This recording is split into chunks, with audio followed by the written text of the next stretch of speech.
Thank you so much, man. Thank you so much. And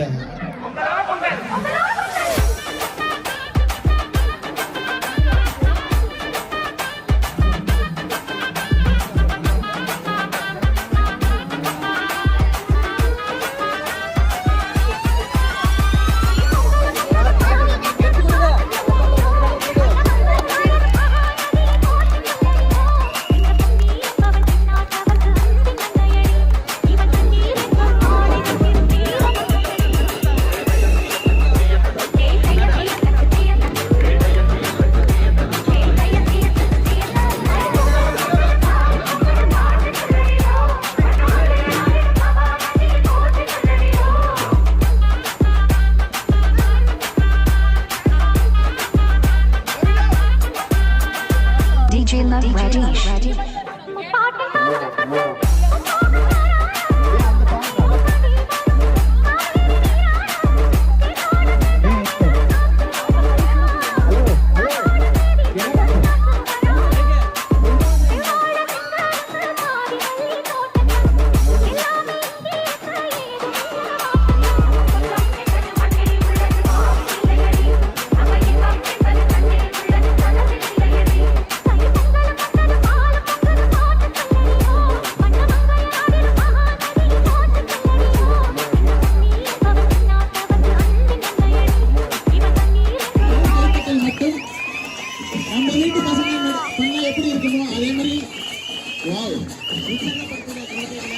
Super, super, super.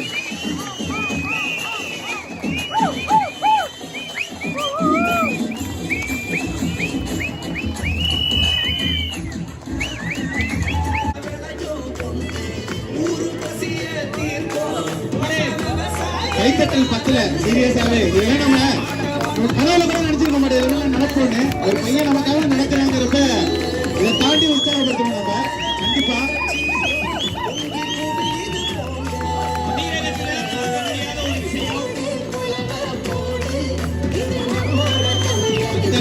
பத்தல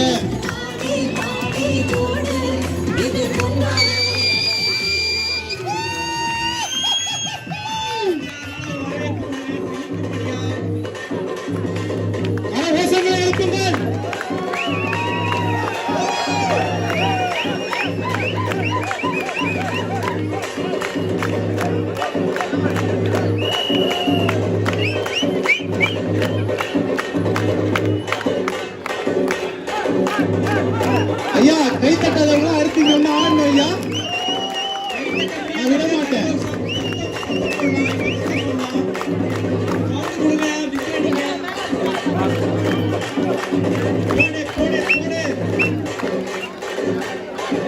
அடுத்தபடியாக இதே போல் நமக்கு நடனமாட Gomathi occur அவர்களையும் நவீனன் அவர்களையும் ரெடியாக இருக்குமாறு தாழ்மையுடன் கேட்டுக்கொள்ளப்படுகிறது.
இது அடங்காத புலி.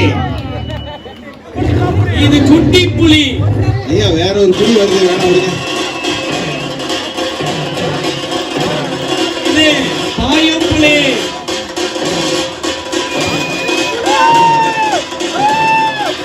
போடு போடு.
சாமி பார வழியில வழிமறிச்சா பொறி பறக்கும் ஈர விழியில. இந்த மாதிரி எல்லா சாமிக்கும் பாட்டு இருக்கு. இது போகி பொங்கல். அடுத்தது பொங்கல், சூரிய பொங்கல். சூரியனுக்கு நன்றி சொல்றது. ஒளிச்சேர்க்கை இல்லைன்னா விவசாயம் கிடையாது. ஆகவே இந்த ஒளியை தருகின்ற அந்த கதிரவனுக்கு நன்றி சொல்லும் விதமாக வீட்டு முற்றத்திலே புது பானை, புது அகப்பை, புது அரிசி, புது மனசு, புது தெம்பு, அந்த தைமகள் பிறந்த வேளை அந்த பொங்கல் வச்சு படைச்சி அது சூரியனை வழிபடுவாங்க. அதுக்கு அடுத்த நாள் மாட்டு பொங்கல். மாடு மாடு மாதிரி உழைக்கிறான். மாடு என்றால் செல்வம் என்று ஒரு பொருள் உண்டு. திருக்குறள் படிச்சிருப்பீங்க நீங்க. கேடில் விழிச்செல்வம் அச்செல்வம் மாடு அல்ல மற்ற எவை. மாடுனா செல்வம். எங்க ஆத்து மாட்டு பொண்ணும்பாங்க. அப்படின்னா அர்த்தம் மாடு மாதிரி உழைக்கிற பொண்ணு அல்ல. எங்க ஆத்து மாற்று பெண், என்னுடைய மகளுக்கு இணைய மாற்றாக வந்த பெண். மருமகளை மகளா நினைக்கணும். எங்க ஆத்து மாட்டு பொண்ணுன்னா பொருள் என்ன? மருமகளை மகளா நினைக்கணும். எங்க ஆத்து மாட்டு பொண்ணு எங்க வீட்டுக்கு செல்வமாக வந்தவள். ரெண்டு பொருள் இருக்கு எங்க ஆத்து மாட்டு பொண்ணுங்கிறதுல. ரைட். அது மாட்டுக்கு பொங்கல் வைக்கிறது, நன்றி சொல்றது வேளாண்மைக்கு. ஏன்னா அது வந்து உரம் தருவதோடு மட்டுமல்ல, அது வந்து விவசாயத்துக்கு உறுதுணையா இருக்கு. ஏர் ஓட்டுது, பிறகு வந்து கதிர் அடிக்குது, பிறகு கதிர் அடிச்சு நெல்லை ஏற்றிட்டு வருது அந்த மாடு. இவ்வளவு செய்யுது. அதுக்கு அடுத்தது அது ஜல்லிக்கட்டு இருக்கு. ஜல்லிக்கட்டுனா ஜல்லிக்கட்டுன்னு மாறிடுச்சு. அது உண்மையான தமிழ் சொல் சல்லிக்கட்டு. சல்லினா காசு. இந்த காசை வந்து மாட்டு கொம்பல கட்டி வச்சிருவாங்க. அது சல்லி. கிராமத்தில் சொல்லுவாங்க. இப்போ கூட ஒரு 1000 ரூபா கிடைக்குமா? அட போயா, சல்லி காசு இல்லாமல் உட்காந்துருக்கேன், இல்லை 1000 ரூபா அனுபவம்ல அப்படிம்பாங்க. அப்படின்னா சல்லினா காசு. அதை மாட்டு கொம்பல கட்டுறது. எந்த காளைனா ஆண், அவன் அந்த காளையை அடக்குறானோ அவனுக்கு அந்த பரிசு உண்டு. அதாவது மாட்டத்தில் இருக்க பொண்ணு பாவாடை தாவணைக்கு மாறிடும், பாவாடை தாவணியில் இருக்கிற பொண்ணு புடவைக்கு மாறிடும். இப்படியாக நல்ல அலங்காரம் செஞ்சுக்கிட்டு அந்த பொண்ணு ஜல் ஜல்னு வருவான். இந்த பசங்க சும்மா இருப்பானா, அந்த பொண்ணு களை பார்க்கறது ஒரே கூட்டம், அவ்வளோ வாய்வான். அங்கே போயிட்டு காணும் பொங்கல், தனக்கு வேணுங்கிற ஜோடிய காணும் பொங்கல். இந்த காணும் பொங்கல நாளன்னைக்கு எல்லாருமே காளைகள் எல்லாமே வீர விளையாட்டு காமிச்சிருக்காங்க. அதுல என் வீட்டுக்காரும் வீர விளையாட்டு காமிக்கிறேன்னு போய் மண்ணக்கா வீட்டு வந்திருக்காரு. ஒரு பொண்ணை பார்த்துருக்காரு கிராமத்துல அவங்க ஊர்ல. அந்த பொண்ணு இவர் பார்த்தாரு. நான் இவர் என்கிட்ட சொன்னது நான் சொல்றேன். அந்த பொண்ணுக்கு இவர் மேல ஒரு கண்ணு. அப்ப என்ன ஆயிடுச்சு, அந்த பொண்ணு முன்னாடி ஒரு ஹீரோயிசம் காமிக்கணும்னு நானும் காலை அடக்குறேன்னு போய் மண்ணை தான் கவிட்டு வந்தாரு. ஜெயிக்கல. என்னப்பா இது? அது மாதிரி அது காணும் பொங்கல். இப்படி காணும் இன்ப தைமங்கள் பிறந்த வேளை இன்பத்தை காணும் பொங்கல் எடுத்துக்கலாம். இப்படியாக 4 நாட்கள் இந்த காணும் பொங்கலுக்கு கும்மி பாடல்கள் பெண்கள் பாடுவாங்க. ஆமா, அது அப்புறமே இங்க ஒரு சிலர் வந்து என்கிட்ட சேலஞ்ச் பண்ணிருக்காங்க தனியா பார்த்து. ஓகே, அந்த கும்பல் அங்க உட்கார்ந்துருக்கு. லேப்டாப் எனக்கும் அவங்களுக்கும் ஒரு பெரிய போட்டி அப்புறமே நடக்க இருக்கு. அது என்னன்னு அப்புறமே பார்க்கலாம். இப்ப பாடலுக்கு போயிடலாம். ஆமா, இவங்க சொல்லும் போதே நம்ம திருமதி கோமதி அவர்கள் சொன்னாங்க